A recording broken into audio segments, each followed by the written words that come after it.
बिहार के मुख्यमंत्री नीतीश कुमार ने मणिपुर में जेडीयू के विधायकों को बीजेपी में शामिल कराए जाने पर कहा कि ये कोई संवैधानिक काम नहीं है। देश में नई राजनीति चल रही है, दूसरे पार्टी के लोगों को तोड़ना गलत है, इसलिए 2024 में पूरे विपक्ष मिलकर इन्हें सबक सिखाएगा। नमस्कार, मैं हूं दीपाली त्रिपाठी और आप देख रहे हैं नजर टुडे। सीएम नीतीश कुमार ने कहा कि देश में इस समय लोकतांत्रिक मूल्यों की धज्जियां उड़ाई जा रही है। इसके साथ ही उन्होंने कहा 2024 में लोकसभा चुनाव के विपक्षी एकता को लेकर कहा कि अगर 2024 में विपक्ष एकजुट रहा तो निर्णय बहुत अच्छा आएगा। इसके साथ ही नीतीश ने चेतावनी भरे लहजे में कहा कि 2024 के चुनाव के बाद इन्हें सबक सिखाएंगे। इस दौरान नीतीश ने सवाल पूछा कि दूसरी पार्टी के चुने हुए लोगों को तोड़ना क्या संवैधानिक है। विपक्षी नेताओं से मिलने दिल्ली जाएंगे नीतीश से पूछा गया कि बीजेपी वाले कह रहे हैं कि जिसकी जहां मर्जी होती है वहां जाता है, इसमें बुराई क्या है। तो उन्होंने कहा कि ऐसा नहीं है, जब हम गठबंधन में थे तो किसी को नहीं लिया, बाद में उन सबको अपने यहाँ कर लिया, विधायकों से पहले ही हुई थी बात। नीतीश ने बताया मणिपुर के जिन जेडीयू विधायकों ने बीजेपी ज्वाइन की है उन सबसे पहले बात की हो चुकी है। हम एनडीए से अलग होंगे। पार्टी के सभी राज्यों के विधायकों और सांसदों से बात हो गई है।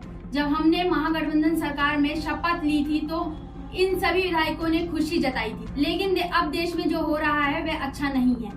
किसी भी पार्टी को तोड़ने की कोशिश करना ठीक बात नहीं है। जेडीयू की राष्ट्रीय कार्यकारिणी की बैठक अहम थी। नीतीश ने अपने पार्टी पदाधिकारियों से पहले ही कह दिया था कि जो प्रदेश में देखा अब वह देश में दिखेगा। सूत्रों के मुताबिक नीतीश के शनिवार को देर शाम बैठक की तैयारी का जायजा लिया।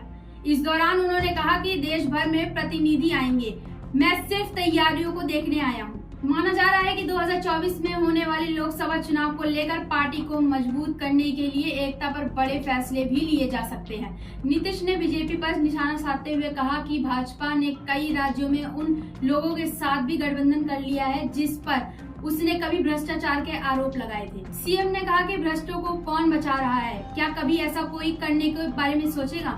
सभी जानते हैं, लेकिन इस बारे में ज्यादा कुछ नहीं कहूंगा। दरअसल मणिपुर में जेडीयू को बड़ा झटका लगा है। यहाँ 6 से 5 विधायक बीजेपी में शामिल हो गए हैं। जेडीयू ने प्रधानमंत्री नरेंद्र मोदी और गृह मंत्री अमित शाह पर मणिपुर में पार्टी तोड़ने का आरोप लगाया है। जनता दल यूनाइटेड के प्रवक्ता और पूर्व मंत्री नीरज कुमार ने कहा कि यह गठबंधन सहयोगियों की पीठ में छुरा भोंकने के भाजपा का चरित्र है। पहले उन्होंने अरुणाचल प्रदेश में हमारे 7 विधायकों को और अब मणिपुर में 5 विधायकों को दल बदल किया। हमने इन राज्यों में अपने दम पर चुनाव जीता था। यह भाजपा का नया चरित्र है जो नहीं चाहता कि अन्य छोटी पार्टियां बढ़े। देश के लोग सब कुछ देख रहे हैं और जनता दल यूनाइटेड 2024 में बीजेपी को खत्म कर देगी। अब देखना ये होगा कि आगे क्या होता है, क्योंकि इतिहास गवाह है जब भी गठबंधन में सरकार आती है सरकार का पद से अपने गिर जाती है। अब देखना ये होगा कि आगे क्या होता है। ऐसी ही खबरों को देखने के लिए बने रहे नजर टुडे पे। धन्यवाद।